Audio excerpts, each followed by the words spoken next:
Ευχαριστούμε και τον κύριο Ξανθόπουλο, ο οποίος παραμένει στο βήμα. Λοιπόν, ο κύριος Γαβριήλ Ξανθόπουλος θα μας μιλήσει τώρα με θέμα δασικές πυρκαγιές κατευθύνσεις για το μέλλον υπό το πρίσμα των πρόσφατων καταστροφών.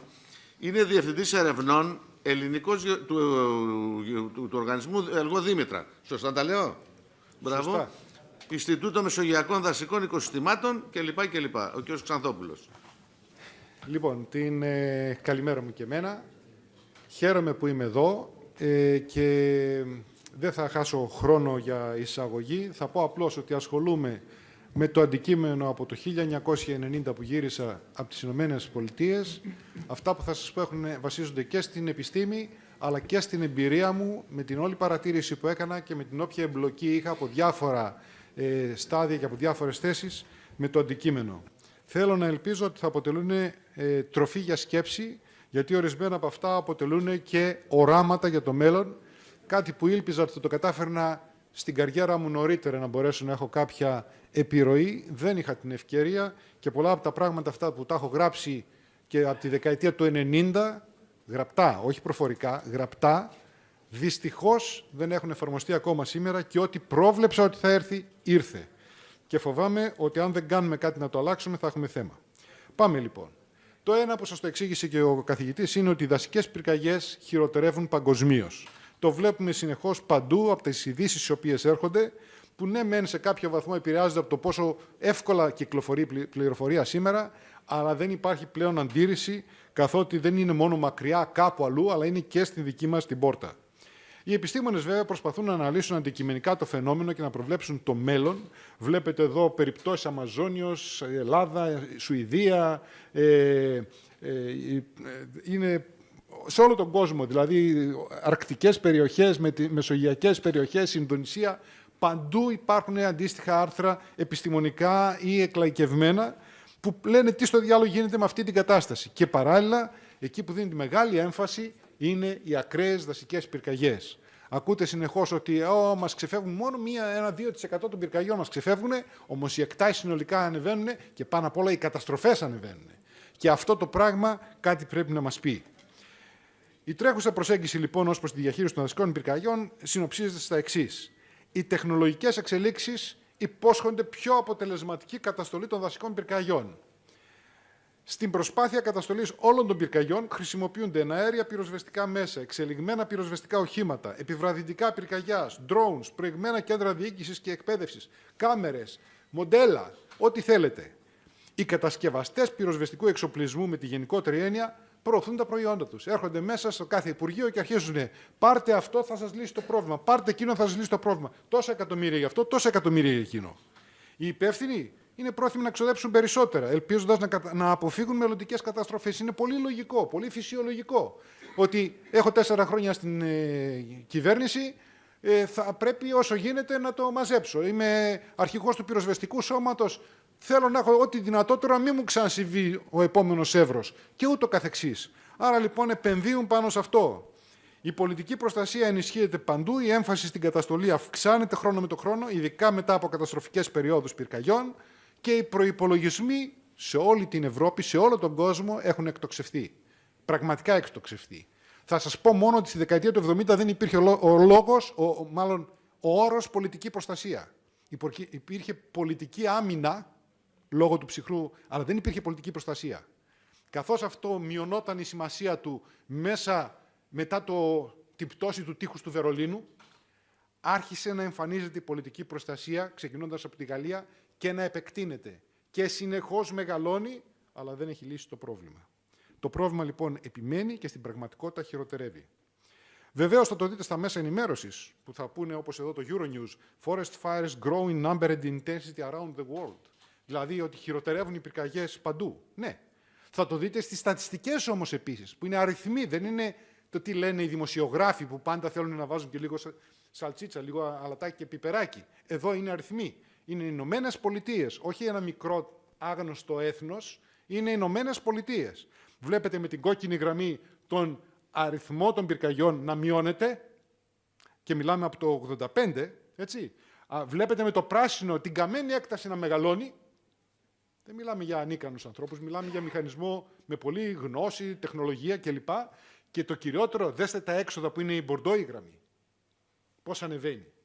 Μιλάμε ότι αυτή τη στιγμή περισσότερος από το μισό προϋπολογισμό της δασικής υπηρεσίας στην Αμερική πλέον καταναλώνεται στην καταστολή. Όσο καταναλώνεται στην καταστολή, έχεις λιγότερα λεφτά για να κάνεις διαχείριση. Όσο λιγότερη διαχείριση κάνεις, τόσο αυξάνεις τη βιομάζα και έχεις χειρότερες πυρκαγιές. Και είναι ένας αντίστροφος κύκλος. Και αν θέλετε να δείτε και τη λογική, το 1970, δεκαετία του 70 και αρχές του 80, μιλούσαμε στην Καλιφόρνια, παραδείγματος χάρη, που είναι το πιο έφλεκτο μέρος τους, μιλούσαμε για το California Department of Forestry. Ήταν το τμήμα δασών της Καλιφόρνιας, το οποίο λειτουργούσε για τις πυρκαγιές. Ψάξτε να το βρείτε τώρα. Δεν υπάρχει. Τι υπάρχει? Cal Fire. Μετεξελίχθηκε σε Cal Fire. Ο τίτλος πλέον δεν λέει Forestry, λέει Cal Fire. Πυρκαγιές. Και τι γίνεται? Μειώθηκαν οι πυρκαγιές. Πάντα δείτε τις στατιστικές. Και δέστε και την Ελλάδα. Αυτή είναι η εξέλιξη από το 55 μέχρι σήμερα των πυρκαγιών. Μειώνονται ή μεγαλώνουν? Προφανώς μεγαλώνουν. Το βλέπουμε. Δέστε τον προϋπολογισμό δεξιά. Στο κάτω μέρος που βλέπετε κάτι κυτρινάκι ήταν το πόσα λεφτά είχε η δασική υπηρεσία για να σβήσει φωτιές. Ο προϋπολογισμός τον οποίο χρησιμοποιούσε. Αν δείτε, το μπλε είναι η πυροσβεστική. Δεν είναι μόνο οι δασικές πυρκαγιές, είναι όλο το έργο το οποίο κάνει και που είναι πάρα πολύ μεγάλο. Δεν υπάρχει ερώτηση. Αλλά συγκρίνεται το πόσο ήταν αυτό το μπλε πριν και πώς έγινε μετά από το 98. Τι περιμένεις όταν έχεις δώσει τόσα λεφτά, αν ήταν σωστό αυτό που κάνεις? Να μην έχεις προβλήματα. Το έχεις χωρίς προβλήματα? Όχι. Ποιος είναι ο μέσος όρος της καμένης έκτασης από το 97, αν πάμε πίσω έναν αριθμό από χρόνια όσο είναι από το 98 μέχρι 23, μέσος όρος 40.000 στρέμματα, εκτάρια, 400.000 στρέμματα για την πριν περίοδο, 47.900 για την μετά περίοδο. Και προσθέστε μαζί ότι πριν από το 77 δεν είχαμε νεκρούς, για να πας να βρεις, επειδή κάναμε μελέτη για αυτό το πράγμα, στην Ελλάδα να βρεις καταγραμμένους νεκρούς, πας πίσω στο 1916 στα ανάκτορα του Τατοΐου, φωτιά που κινδύνεψε να καεί ο βασιλιάς και το σώσαν οι Εύζωνοι στην πλάτη τους. Από τότε και μετά δεν έχουμε καταγραμμένους νεκρούς, ψάξαμε εφημερίδες, τα πάντα. Όχι ότι δεν έγινε ποτέ κανένας θάνατος, αλλά δεν υπήρξε κάποιο περιστατικό που να έχουμε πολλούς και αρχίζουμε από το 1977 να εμφανίζονται 1, 2, 3 και φτάνουμε μετά να έχουμε την πυρκαγιά της Ικαρίας το 1993 που λέμε κάηκαν 13 άνθρωποι και ξαφνικά αυτό φαίνεται τίποτα μπροστά στους 84 του 2007 και στους 102-4 όσους θέλετε στο μάτι και ακόμα και στον Εύρο είχαμε τους μετανάστες. Που σημαίνει δηλαδή κάτι δεν κάνουμε καλά, βλέπουμε αυτά τα οποία μας πονάνε τόσο πολύ, βλέπουμε το μάτι εδώ πέρα, είδαμε την Ηλία, βλέπουμε την Βόρεια Εύβοια, όπου έχουμε τις φωτιές να φτάνουν από 3 μεριές στη θάλασσα, σταμάτησε σε 3 μεριές στη θάλασσα και στα 550.000 στρέμματα, και ενώ λέγαμε ότι σπάσαμε κάθε προηγούμενο ρεκόρ, 2 χρόνια μετά έχουμε αυτή την πυρκαγιά εδώ πέρα. Όποιος πει ότι δεν έχουμε πρόβλημα, λέει ψέματα. Ότι δεν το βλέπει. Τώρα το θέμα είναι πώς το εξηγούμε αυτό. Γιατί? Αν αφήσουμε τη φωτιά, η φωτιά βρίσκει τις ευκαιρίες και ειδικά όπως είναι τώρα οι συνθήκες, να αποκτήσει τα χαρακτηριστικά της μέγα πυρκαγιάς. Και για να εξηγήσω εδώ, μέγα πυρκαγιά δεν σημαίνει μεγάλη πυρκαγιά. Μέγα πυρκαγιά σημαίνει εκείνη η ώρα στη διάρκεια της πυρκαγιάς, που μπορεί να είναι μερικές ώρες, μπορεί να είναι μια μέρα, μπορεί να είναι στιγμές, που είναι τέτοια η συμπεριφορά της, που δεν μπορεί να προσεγγιστεί από κανένα μέσο, δεν μπορεί να τη σβήσει κανένας άνθρωπος που να ξέρουμε συνθήκες, οτιδήποτε και να έχεις. Γιατί είναι τέτοια η φωτιά που σε διώχνει. Τα αεροπλάνα πηγαίνουν σαν παλαβά, η ακτινοβολία είναι τέτοια που δεν μπορεί να την πλησιάσεις με εσύ με τη μάνικα, σε έχει διώξει πολύ πριν φτάσεις. Οι καύστρες γεμίζουν τον τόπο γύρω-γύρω, οπότε αν πλησιάσεις μπορεί να κινδυνεύσεις να εγκλωβιστείς, καλύτερα να πας σπίτι σου εκείνη την ώρα.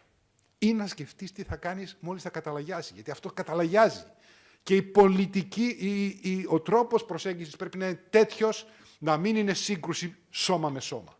Είναι οργανώνομαι, περιμένω την αδύναμη στιγμή της φωτιάς, γιατί η φωτιά έχει κύκλο ημερήσιο και έχει αδύναμη στιγμή και δουλεύω όταν εγώ έχω το πάνω χέρι. Με λίγα λόγια, κάνω ανταρτοπόλεμο.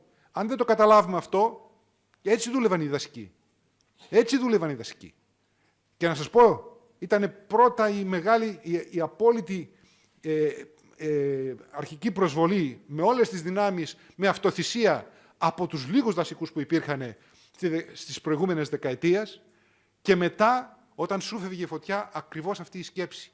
Η πυρκαγιά της Εύβοιας του 1977 που ακολούθησε την ίδια πορεία ουσιαστικά που ακολούθησε του 2021, σταμάτησε στις 150.000 στρέμματα. Γιατί δουλέψανε από ένα σημείο και πέρα κάνοντας το σχεδιασμό τους και έχοντας το αποτέλεσμα. Έχασε τη ζωή του ο Διευθυντής Δασών από καρδιακό, γιατί ήταν 3 μέρες στη φωτιά, το οποίο είναι και λάθος. Αλλά από εκεί και πέρα η προσπάθεια του μηχανισμού ήταν πραγματική, ουσιαστική και μαζί με τους χωρικούς. Δεν τους έδιωξαν τους χωρικούς τότε. Και αυτά είναι στοιχεία πολύ σημαντικά να τα μάθουμε στην πορεία μας.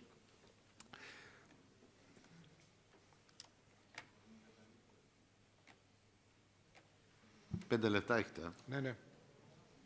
Αυτό το μόνιμο πρόβλημα είναι. Λοιπόν, έχουμε και την δαδιά, όπως είπαμε.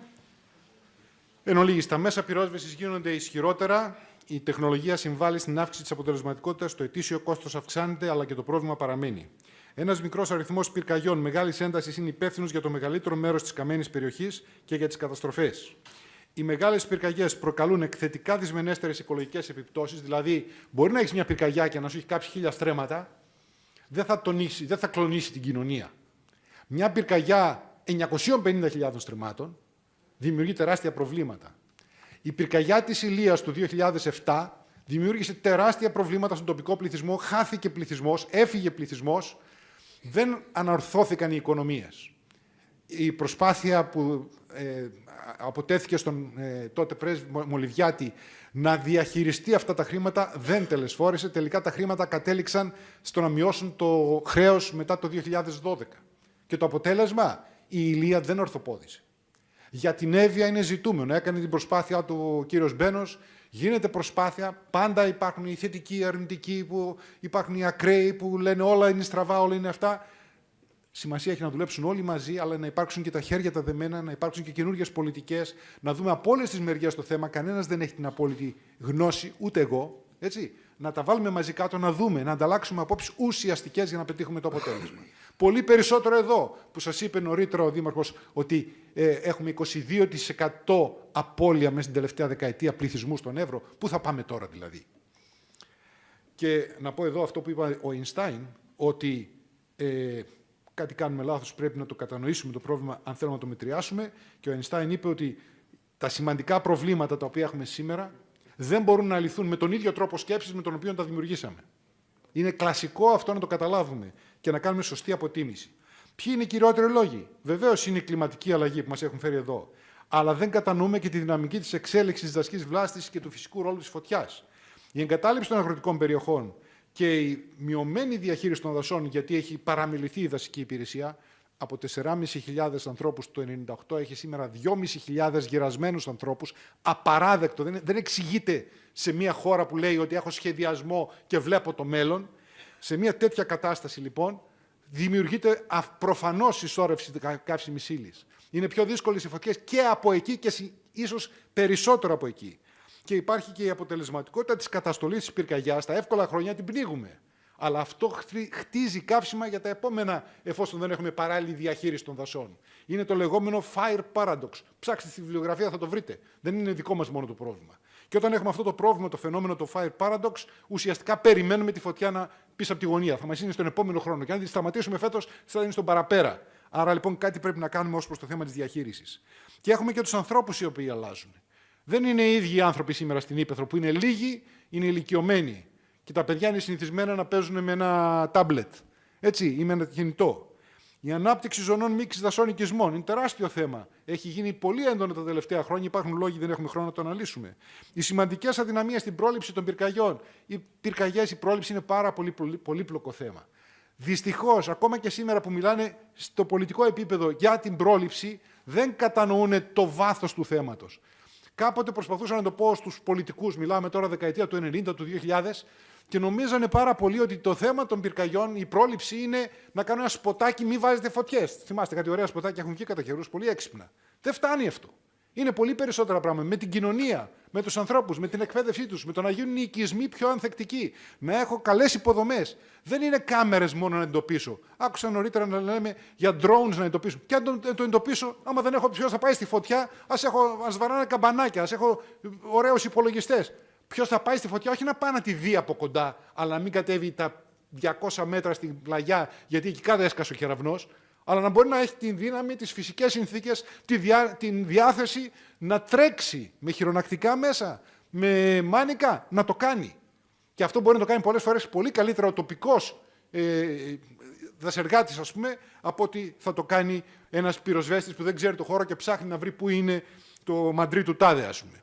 Και έχουμε και σημαντικές αδυναμίες στην καταστολή των πυρκαγιών. Δεν θα επεκταθώ σε αυτό. Θα πω ένα πράγμα. Κάθε φορά που κάνω κριτική, προσλαμβάνονται τα λόγια μου σαν εχθρότητα για την πυροσβεστική. Όσο σκέφτονται έτσι, δεν υπάρχει λύση. Η λύση είναι άκουσε, πάταξον μεν, άκουσον δε, λέει. Άμα δεν ακούσει να καταλάβεις τι σου λέει ο άλλος, γιατί αυτά που σας λέω τα φωνάζω χρόνια, 30 χρόνια τώρα, φτάνει πια.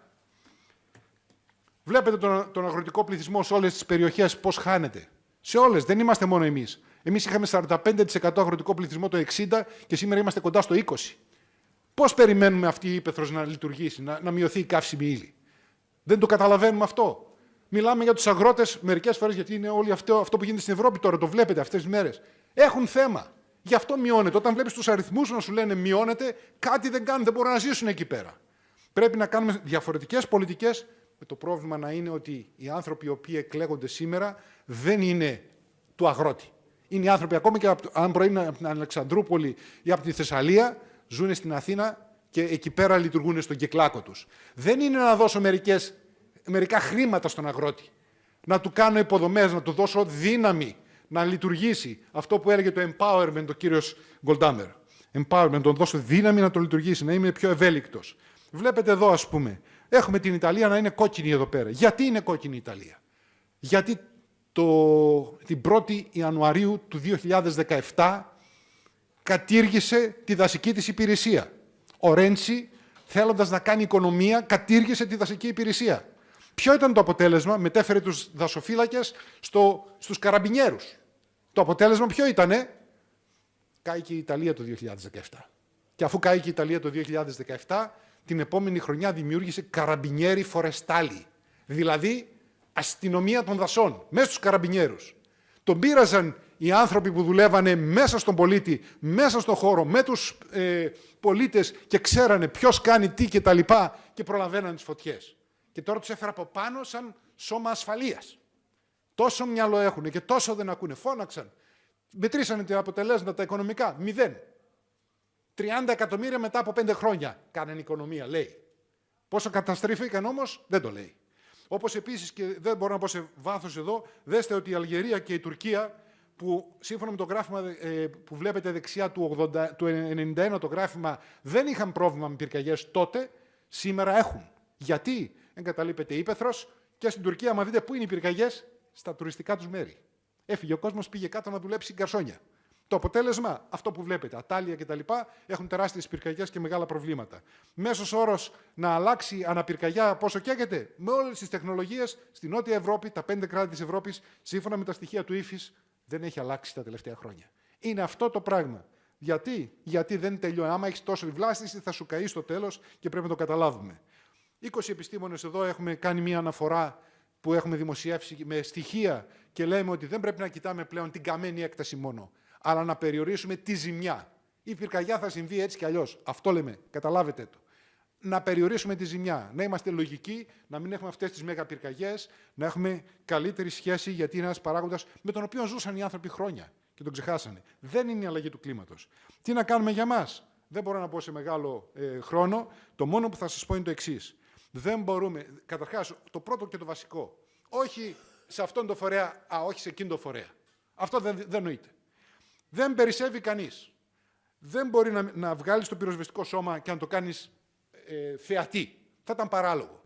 Δεν μπορείς να έχεις όμως τη δασική υπηρεσία θεατή και να βλέπουν και να γράφουν και να έχω καταγράψει σε έρευνες ότι είναι θυμωμένοι με το πυροσβεστικό σώμα, αλλά δεν θέλουν το αντικείμενο. Γιατί? Αφού καλά περνάω το καλοκαίρι μου.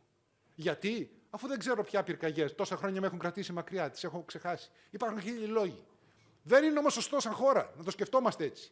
Χρειαζόμαστε εμείς να πιέσουμε στην κατεύθυνση να δουλέψουν όλοι οι φορείς μαζί και να δώσουμε τα του Καίσαρο στο Καίσαρι. Να δώσουμε στον καθένα αυτό που πρέπει να έχει για να είναι και αποτελεσματικό και αποδοτικό το σύστημα. Όχι μόνο πάρε κι άλλα αεροπλάνα, πάρε κι άλλα ελικόπτερα.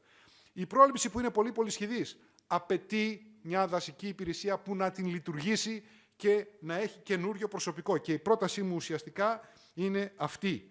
Δηλαδή, ότι θέλουμε να πάρουμε, η πρόταση δηλαδή, είναι 2 επιστήμονες δασολόγους ανά δασαρχείο, πέρα από το προσωπικό που έχει προβλέψει η κυβέρνηση να πάρει τώρα τα 500 άτομα που λέει για να ανανεώσει το προσωπικό των δασικών υπηρεσιών, 2 δασολόγους ή δασολόγους δασοπόνους ανά δασαρχείο στην πρώτη και δεύτερη ζώνη επικινδυνότητας.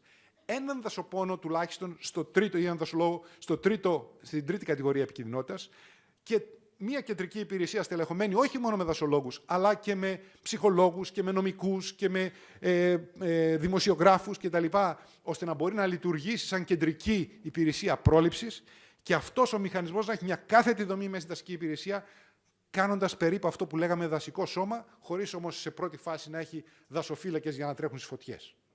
Και εκεί πέρα είναι που αν το κάνουμε αυτό και αν δεν πάρουμε απλώς επιστήμονες, αλλά μετεκπαιδεύσουμε ανθρώπους που θα έχουν προσληφθεί γνωρίζοντας ότι θα ασχοληθούν με τη διαχείριση των δασικών πυρκαγιών, παίρνοντας ανθρώπους που έχουν ικανότητες και εκπαιδεύοντάς τους πραγματικά και νέους ανθρώπους, μπορούμε να κάνουμε ένα καινούριο μηχανισμό που θα ασχολούνται μόνο με τις πυρκαγιές, αλλά όλο το χρόνο.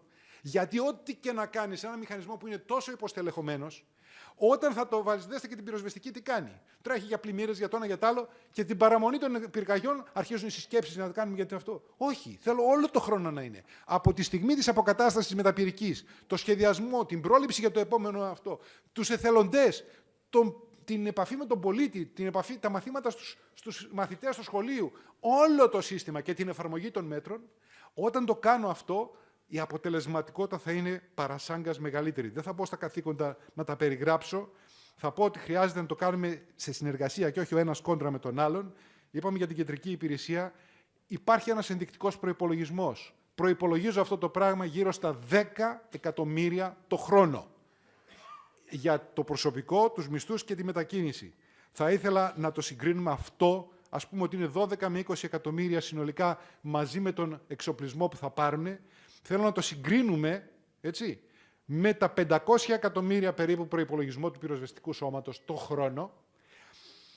Δεν ξέρουμε και κάποιες άλλες δαπάνες γιατί υπάρχουν και κρυφά κονδύλια. Με τα 2 δισεκατομμύρια του προγράμματος Αιγής, που είναι και βάλε, που είναι για τον εξοπλισμό που θα ξοδευτούν στον αμέσως επόμενο χρόνο. Με την καταστροφή η οποία στοιχίζει περισσότερα από μερικά εκατομμύρια ή εκατοντάδες εκατομμύρια από τις μεγάλες πυρκαγιές για την κυβέρνηση και πολύ περισσότερο για τους πολίτες. Και αναρωτιέμαι, είναι πολλά το να σκεφτούμε να επενδύσουμε αυτά τα 15-20 εκατομμύρια το χρόνο για να έχουμε μια σωστή δασική υπηρεσία που θα ασχολείται, επιμένω, μόνο για το θέμα των πυρκαγιών, άστε τα άλλα, αλλά όχι ο δασάρχης να του λέει σήκω και πήγαινε και κάνε μου κάποια από τις άλλες δουλειές του δασαρχείου. Όχι, θα ασχολείται με πυρκαγιές. Και εκεί θα δείτε αποτελέσματα τρελά. Και να πω ένα τελευταίο, ότι έχουμε ένα έργο το οποίο λέγεται Reza Alliance, εκεί πάνω υπάρχει μια μπροσούρα που μπορείτε να την δείτε, αφορά την ανθεκτικότητα του χώρου, γιατί οι δικές μας, μετά από όλα όσα έχουμε δει, προσπαθούμε σε αυτή την κατεύθυνση και δεν είμαστε οι μόνοι. 16 διαφορετικοί φορείς δουλεύουμε πάνω σε αυτό, να μαζέψουμε καλές πρακτικές, να τις προωθήσουμε για την αντιμετώπιση των αλλαγών του κλίματος. Όποιος ενδιαφέρεται να παρακολουθήσει, να πάρει πληροφορίες στους 4 θεματικούς τομείς, διακυβέρνηση, πρακτικές διαχείρισης, χρήση τεχνολογίας και δυνατότητες δασοπυρόσβεσης, μπορεί να βοηθήσει κάνοντας ο ίδιος, υποβάλλοντας το διαγωνισμό που κάνουμε για βίντεο και περιγραφές καλών πρακτικών και θέλει να μάθει από το τι θα κάνουν οι άλλοι, όλο αυτό είναι διαθέσιμο. Εδώ είναι η διεύθυνση, το rezalliance.eu. Θα το βρείτε και εκεί πέρα για να κάνουμε ανθεκτικά τοπία. Κοιτάξτε να δείτε τη διαφορά εδώ. Το πάνω το τοπίο, τι είναι ένα ανθεκτικό τοπίο, και κοιτάξτε το κάτω μέρος, πώς είναι καμένο αυτό το τοπίο εδώ, το οποίο όμως δεν είναι το ίδιο τρομακτικό όπως είναι αριστερά το τοπίο που βλέπετε εδώ στην Εύβοια. Εκείνο είναι στη Μεσσηνία. Αγροδασικό τοπίο, πολύ πιο ήπιο, πολύ μικρή καταστροφή και ξαναπρασινισμένο ήδη μέσα σε 2 χρόνια μετά. Και κοιτάξτε πώς εδώ έχουν σταματήσει τα πράγματα στην περίπτωση αυτή να δω που είναι στην Εύβοια, στο δεξί μέρος, και στην Πάρνηθα, στο αριστερό μέρος. Αυτό είναι περιοχή ακριβώς όπου θα μπορούσε να έχει σταματήσει μια φωτιά, αλλά δυστυχώς δεν σταμάτησε και ανέβηκε. Είναι η φωτιά της Βαριμπόμπης αυτή και ανέβηκε πάνω. Αλλά κοιτάξτε πόσο μέρος έμεινε άκαυτο. Αν αυτό δεν ξέρεις να το αξιοποιήσεις σαν πυροσβέστης, έχεις θέμα εκεί πέρα. Και εδώ είναι στο μάτι, όπου η φωτιά έφτασε στο πίσω μέρος, έκαψε τα σπίτια, βρήκε μπροστά τον αμπελώνα και ο αμπελώνας προφύλαξε τα σπίτια που ήταν από πίσω του. Αυτά λοιπόν είναι τα πιο καλά τοπία για το περιβάλλον, για το τοπίο, για να μειώσουμε τον κίνδυνο. Σας ευχαριστώ πολύ.